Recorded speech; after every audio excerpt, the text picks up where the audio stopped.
আমি একজন মধ্যবিত্ত ঘরের গৃহিণী হয়ে কিভাবে আমার সঞ্চিত ৩ লাখ টাকা ৬ মাসের মধ্যে ডবল করলাম তারই বাস্তব গল্প নিয়ে আজকে আমি চলে এসেছি।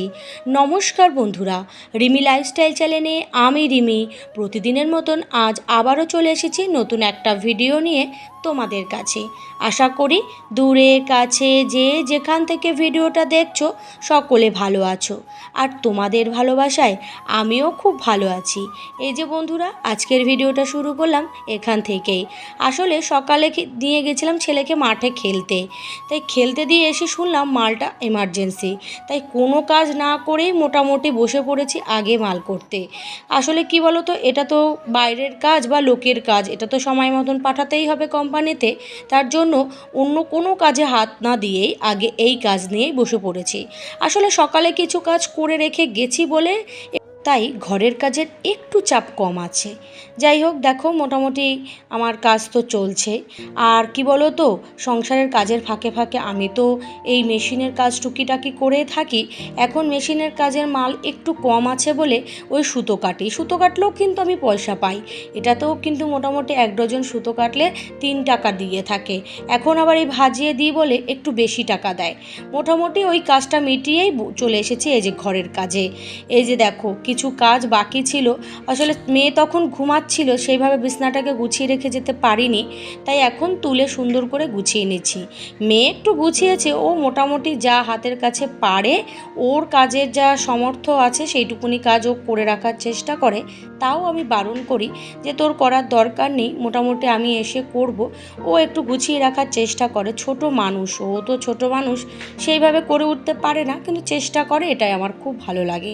যাই হোক, বিছনাটা গুছিয়ে ফেলি। আর আমার সংসারের কাজের ফাঁকের মধ্যে দিয়েই আমি কিন্তু ভিডিও শুরুতে যে বললাম আমি একজন মধ্যবিত্ত ঘরের গৃহিণী হয়ে কিভাবে আমার সঞ্চিত 3 লাখ টাকা 6 মাসের মধ্যে ডবল করেছি, সেটা আজকে আমি তোমাদের সাথে শেয়ার করব। বন্ধুরা, আমি আগে একটা ভিডিওতে বলেছিলাম যে আমি অনেক কষ্ট করে 3 লাখ টাকা সঞ্চয় করেছিলাম প্রথমে।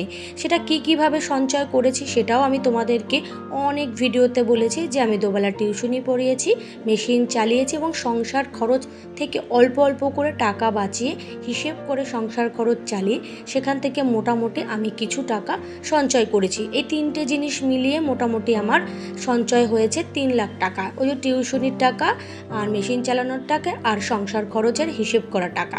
সেই টাকা দিয়ে আমি 5 কাঠা জমি কিনেছি। এবার বলি, 5 কাঠা জমি কেনার পরে আমার যখন জমির সমস্ত কিছু কাগজপত্র একেবারে রেডি, আমার যখন রেজিস্ট্রি থেকে শুরু করে রেকর্ড থেকে শুরু করে সমস্ত যখন রেডি হয়ে যায়, তারপরে 6 মাস যেতে না যেতেই আমি শুনি কি আমার জমির দাম দ্বিগুণ হয়ে গেছে। অর্থাৎ আমি কিনেছি 3 লাখ টাকায়, আর রেজিস্ট্রি খরচ নিয়ে মোটামুটি 3.5 লাখ টাকায়, কিন্তু এখন আমার জমির দাম হয়ে গেছে 6 লাখ টাকার কাছাকাছি।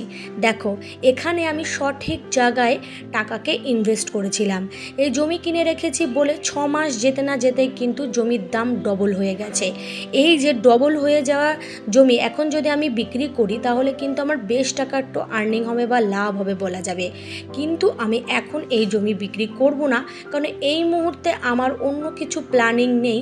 এখন ইচ্ছা আছে, আমি এই জমিটা যেমন আছে তেমন থাকবে, আমি আরও নতুন কিছু জমি কেনার খুব ইচ্ছা আছে। এই জন্য আমি তোমাদেরকে সব সময় বলি যে তোমাদের সঞ্চিত টাকা সঠিক জায়গায় ইনভেস্ট করো। যেখানে ইনভেস্ট করলে তোমাদের অল্প দিনের মধ্যে টাকা ডবল হয়ে যেতে পারে, সেটা কিন্তু তোমরা অ্যাপ্লাই করতে পারো।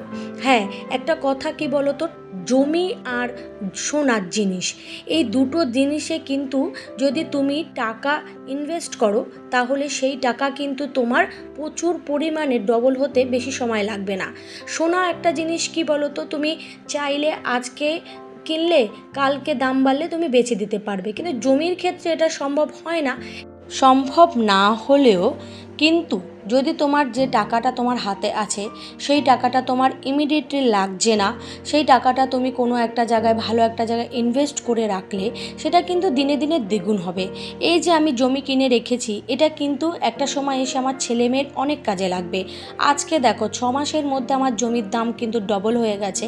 হলে হিসাব করে দেখো, আমার ছেলের বয়স এখন 4 বছর আর মেয়ের বয়স 9 বছর। ওরা যখন বড় হবে, ভবিষ্যতে কখনো কোনো ভালো কিছু নিয়ে পড়াশোনা করতে যাবে, তখন কিন্তু আমার টাকার প্রয়োজন হতে পারে। তখন আমার হয়তো বয়স থাকবে না পরিশ্রম করার মতন, বা টাকা জোগাড় করার মতন শক্তিও আমার থাকবে না। তাই শক্তি এখন আছে, তার জন্যই আমি মোটামুটি পরিশ্রম করতে পারবো। আমার এখন বয়স আছে, পরিশ্রম করার ক্ষমতা আছে। তাই মোটামুটি যা টাকা পয়সা হাতে আমি সঞ্চয় করেছি, সেটা দিয়ে প্রাণপণ চেষ্টা করেই আমি এই 5 কাঠা জমি কিনেছি। একটা সময় দেখা যাবে যে আমার ছেলের কোনো পড়াশোনার কাজে আমি 2.5 কাঠা জমি বিক্রি করে তাকে সেই টাকা দিয়ে সাহায্য করতে পারবো। আমার মেয়ের পড়াশোনার কোনো কাজে আমি 2.5 কাঠা জমি বিক্রি করে তাকেও টাকা দিয়ে সাহায্য করতে পারবো।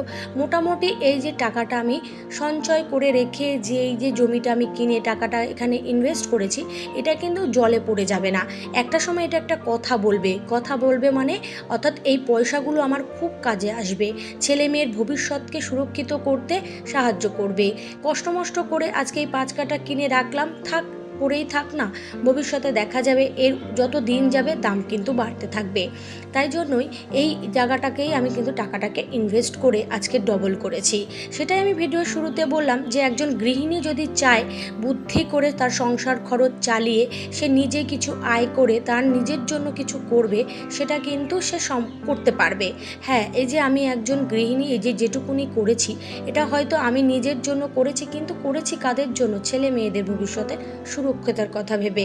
এখন যেটুকুনি করার চেষ্টা করব সেটা আমি আমার নিজের জন্য করব, যাতে করে ছেলে মেয়ের ভবিষ্যতে সুরক্ষিত থাকে, আমার নিজের ভবিষ্যতও সুরক্ষিত করে রাখতে হবে। কারণ বয়সকালে বা বৃদ্ধ বয়সে আমার ছেলে মেয়ে আমাকে দেখবে কি না, তাদের ইচ্ছে হবে কি না, বা আমার কারো কাছে হাত পাততে না হয় আমার হাজব্যান্ডের আর আমাকে, সেই হিসেব করেই কিন্তু এখনও আমি পরিশ্রম করে যাচ্ছি। আর আগামী দিনে যতদিন আমার শক্তি থাকবে, তাহলে আমি ততদিন শক্তি নিয়েই কিন্তু আমার পরিশ্রমটাকে চালিয়ে যাব। আর এই যে বুদ্ধি করে টাকা সঞ্চয়টা কিন্তু আমি চালিয়ে যাব, কারণ আমি আমার চাহিদা পূরণের ক্ষেত্রে কখনো কিন্তু একদম কৃপণতা দেখাই না। আমার যখন যেটা ইচ্ছা আমি তখন সেটা করি, যখন যেখানে ঘুরতে যাওয়ার ইচ্ছা আমি তখন সেখানে ঘুরতে যাই, কিন্তু তার মধ্যেও একটু হিসেবটা করে চলি আর পরিশ্রমটা সঙ্গে করি বলেই মোটামুটি টাকা আমি সঞ্চয় করতে পারি। আর এই যে কথাগুলো আমি তোমাদের সাথে বলি না, এটা কিন্তু একদম বাস্তব কথা। এটা আমার জীবনের একটা বাস্তব গল্প বলতে পারো, যেটা আমার জীবনে ঘটেছে। আর যাতে তোমাদের সেরকম সমস্যা না হয়, তোমরা যাতে তোমাদের জীবনে একটু উন্নতি করতে পারো, তার জন্যই আমি এই ভিডিওগুলো করে থাকি। আর ইউটিউবও আমার এই ভিডিওগুলোকে ভিউজ মোটামুটি এনে দেয়, যাতে আমার যা মনিটাইজেশন হয়েছে সেটুকুনি যে আনন্দ, সেটা কিন্তু আমি এই ভিউজ দেখে মোটামুটি পাই। হয়তো আমার কোনো দিন 1 লাখ ভিউজ হবে কিনা তাও আমি জানি না, কিন্তু চেষ্টাটা চালিয়ে যাচ্ছি মোটামুটি কাজ করার। যতদিন পারবো এই টপিকেই ভিডিও করে যাব, যাতে আমার ভিডিওতে মোটামুটি একটু ভিউজ আসে। কারণ ভিডিও করতে না খুব কষ্ট করতে হয়, আর একটা ভিডিও যখন ছেড়ে দেখা যায় যে তাতে ভিউজ নেই, তখন না আরও কষ্ট হয়। যাই হোক, কথা বলতে বলতে একদম ভিডিওর অন্তিম পর্যায়ে চলে এসেছি। আশা করি ভিডিওটা তোমাদের ভালো লাগবে। আর আজকের এই ভিডিওটা যদি কোনো নতুন বন্ধু দেখে থাকো, ভিডিওর কোনো কথা কোনো অংশ যদি তোমাদের ভালো লাগে, তাহলে অবশ্যই কিন্তু সাবস্ক্রাইব করে পাশে থাকবে আর সুন্দর একটা লাইক কমেন্ট করবে, যাতে আমি বুঝতে পারি তোমার ভিডিওটা কতটা ভালো লেগেছে। আর পুরনো বন্ধুদের জন্য রইল আমার তরফ থেকে অনেক অনেক ভালোবাসা। আমি যতদিন ভিডিও করব ততদিন পুরনো বন্ধুদের আমার তরফ থেকে অনেক অনেক ভালোবাসা জানাবো। কারণ তারা যদি প্রথম দিন থেকে আমাকে সাপোর্ট না করতো, তাহলে আজকে হয়তো আমি এইটুকুনি পথ এগিয়ে আসতে পারতাম না। কারণ তাদের ভালোবাসায় আজকে আমি এতটা পথ এগিয়ে আসতে পেরেছি। তাদেরকে আমার তরফ থেকে ভালোবাসা, আমি যত দিন ইউটিউবে ভিডিও করব তত দিন তাদেরকে আমি ধন্যবাদ দিয়ে যাব এবং ভালোবাসা দিয়ে যাব। আসলে কি বলো তো, ইউটিউবে কাজ করতে এসে না একদম ইউটিউবের সাথে যেন একদম আষ্টপৃষ্টভাবে আমি জড়িয়ে পড়েছি। ইউটিউবটা যেন আমার কাছে একটা পরিবারের মতন হয়ে গেছে। আর এখানে কাজ না করলেও না এখন আর ভালো লাগে না।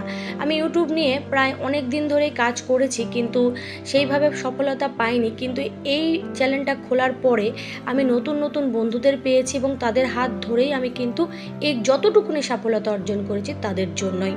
যাই হোক, এই যে দেখো আমার স্টুডেন্টের জন্মদিন, তার বাড়িতেই গিয়েছিলাম। আমি তেমন একটা কারোর বাড়িতে যাওয়া হয় না, ওই যখন কেউ নেমন্তন্ন করে তখনই যাওয়া হয়। এই যে দেখো আমার স্টুডেন্ট মানে লজ্জা পাচ্ছে কেক কাটতে। আসলে বড় হয়ে গেলে যা হয় কি হবে, ওরা নিজেরাই এই যে ছোট্ট করে একটা জন্মদিন পার্টির আয়োজন করেছে, তাতে আমি গিয়েছিলাম। যাই হোক, আজকের মতন টাটা, সকলে ভালো থেকো, সুস্থ থেকো। আবার দেখা হবে নতুন একটা ভিডিওতে। আর সকলে নিজেদের খেয়াল রেখো আর সাবধানে থেকো। টাটা, সকলে সুস্থ থেকো।